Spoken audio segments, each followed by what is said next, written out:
Auto ഡ്രൈവറായ ജോബി ചുമന്നമണ്ണിന്റെ പുതിയ സംരംഭമായ കാണാമറയത്ത് വീഡിയോ ആൽബം സമൂഹത്തിൽ സ്ത്രീകളും പെൺകുട്ടികളും നേരിടുന്ന പീഡനങ്ങളെക്കുറിച്ചാണ് പറയുന്നത്. ലഹരിക്ക് അടിമയായ ഒരുവന്റെ കാമഭ്രാന്തിന് ഇരയായി കൊല ചെയ്യപ്പെടുന്ന 10 വയസ്സുകാരിയുടെയും അവളുടെ മാതാപിതാക്കളുടെയും അവസ്ഥയാണ് കാണാമറയത്ത്. സമൂഹം ഇത്തരത്തിലുള്ള വിപത്തുകളെ ജാഗ്രതയോടെ നേരിടണമെന്ന സന്ദേശവും ആൽബം നൽകുന്നു. സ്ത്രീ സുരക്ഷയെ കേന്ദ്ര വിഷയമാക്കിയാണ് കാണാമറയത്ത് എന്നൊരു ആൽബം നമ്മൾ നിർമ്മിച്ചിട്ടുള്ളത്.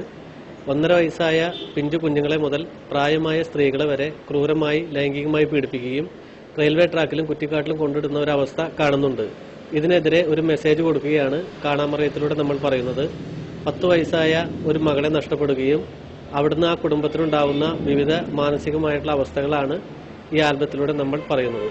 ഇസാഫ് ക്രിയേഷൻ നിർമ്മിച്ച വീഡിയോ ആൽബത്തിലെ ഗാനം രചിച്ചിരിക്കുന്നത് മഞ്ജു വിനോദാണ്.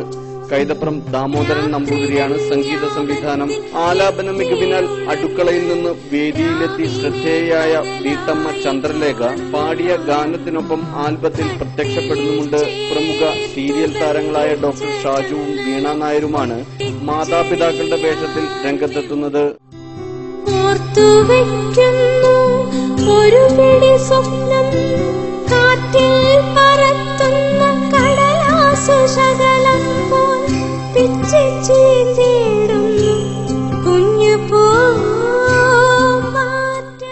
ജീവൻ ന്യൂസ്